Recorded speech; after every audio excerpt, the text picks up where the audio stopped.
Hello and welcome to another Kemetic Byte. I'm your host, Sharon. I've got a lot of new things going on to tell you about. For starters, I've got some new openings and new outros for my videos. You'll see the new outro for a Kemetic Bytes in just a minute. And the next Kemetic how-to guide episode, you'll see all of that new stuff. I've spent the last couple of months doing taping and scripting and stuff like that. I've also got official t-shirts. So you'll see me wearing this from now on when I do a Kemetic Byte. And you can order one of your very own if you go to the Zazzle store, which will have a link at the end of the video. So, lots of new things coming up. And I've got a great question to talk about today. Unfortunately, I can't remember where I wrote down your name. So just give me a shout out at the end of the video. But thank you for asking this question. And it was about Horu versus Horus, Heru versus Horus. And it's a wonderful question because it gets into Egyptian names and Egyptian language. We can talk a little bit about that. Egyptian language is a topic I get a lot of requests on as well. Other YouTube folks that do language series get questions on that too, and there just hasn't been a lot to cover it, so maybe we can be the first.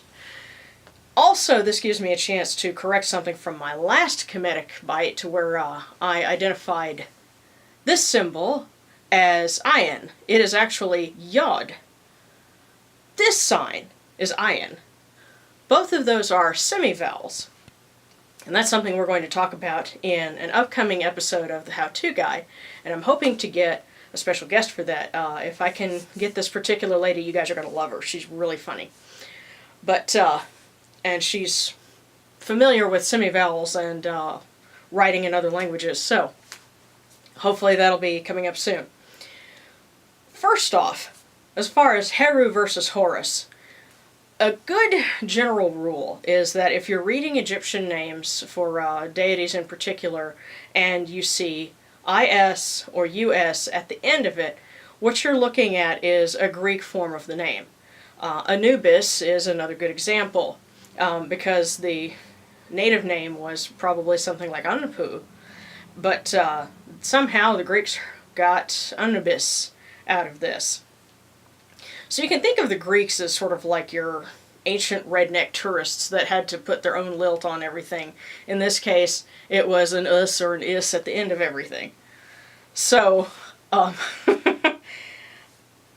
thing that makes it difficult to recognize and understand and know, how exactly to spell Egyptian deity names is the fact that we do not have a standard system for converting names from the Egyptian alphabet, so the Egyptian, be it hieroglyphs or hieratic or demotic, into the Roman script, which is what we use for English and most, Western languages.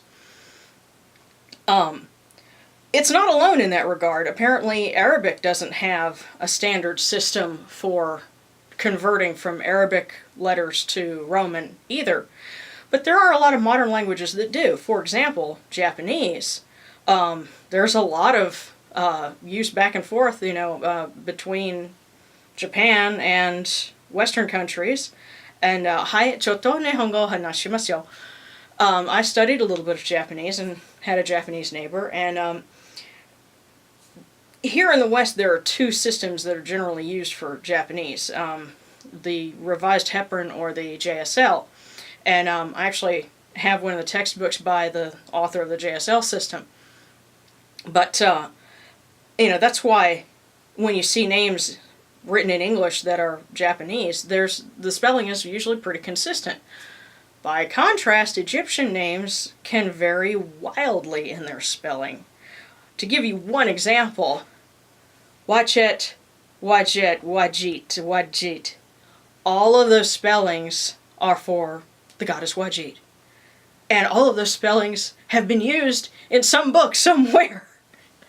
So unless you figure out, sound it out, that's Wajit, then, until you can figure out, some of the peculiarities, it can get really confusing. So, Heru, Horus, they're the same deity. But why the E? That gets to our next convention, and that is Again, it's not used across the board, but it's generally accepted nowadays among Egyptian scholars, among Egyptologists, because back in the days when Budge was writing his stuff, you had a lot of those really crazy spellings, and eventually somebody said, hold on. Ancient Egyptian is like Hebrew and Arabic. It's a consonantal skeleton. Where we think there's a vowel, let's just put an E.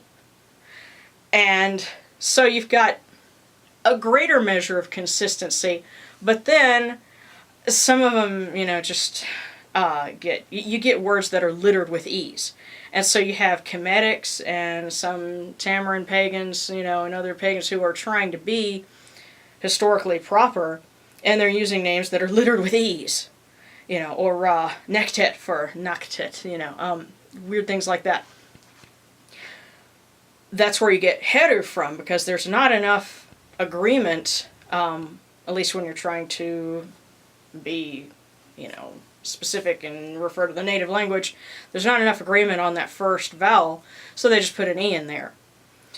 Me personally, I try to think about it, reconstructively and go, well, the Greeks had to be hearing something that in their ears cued Horus or Horus, so it was probably Horu or Horu. And that's why when you see the name of the Egyptian falcon god written in some of my work, if you read like the Egyptian language hymns and stuff like that, I'll spell it H-O-R-U.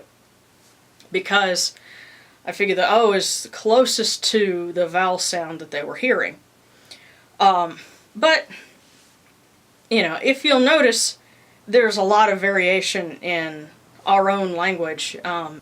In English especially, other Western languages like the Romance languages don't have this problem as much, but in English, an A can have 3 or 4 different sound values. An O or an I, there's a lot of different sound values that they can have, because, English has borrowed a lot over the years. It's gotten influence from French and from here and from there.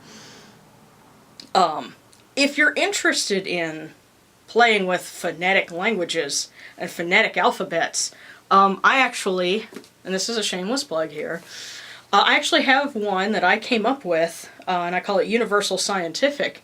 And some of those particular vowel sounds and also some of the sounds that you have in languages like Egyptian or in Arabic that we don't have in English, like that hard H, I put them all in this.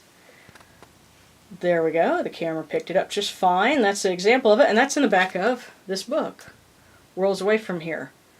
You'll notice it's not by Sharon Laborde, because that's the name that I have all of my pagan books under. This is under Sharon L. Broussard.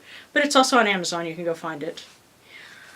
Because, languages, it's fun to play with. There's some folks on YouTube that have got an entire series on it, but we're going to talk a little bit more about the Egyptian language and how to use it for ritual purposes, because, it's no longer a conversational language. And if you think about it at this point, how many loanwords they'd have to use for things like internet, computer, or so on, and stuff just off camera. But hopefully that's helped to answer the question for you of the conundrum between Heru and Horus, and ultimately it's up to you which one you want to use. If you are comfortable with going with the Greek name, that's what everybody knows. But if you're trying to use something closer to the Egyptian language, you can go with Heru or Horu, my personal pick. And we'll talk about some more of this in the meantime. If you've got some questions about other deity names, Osiris and Isis tend to get into really weird territory. What does this sign mean, and so forth. I'm happy to talk more about those in an upcoming bite. So in the meantime, just keep sending me your questions. Stay tuned, and Senepti.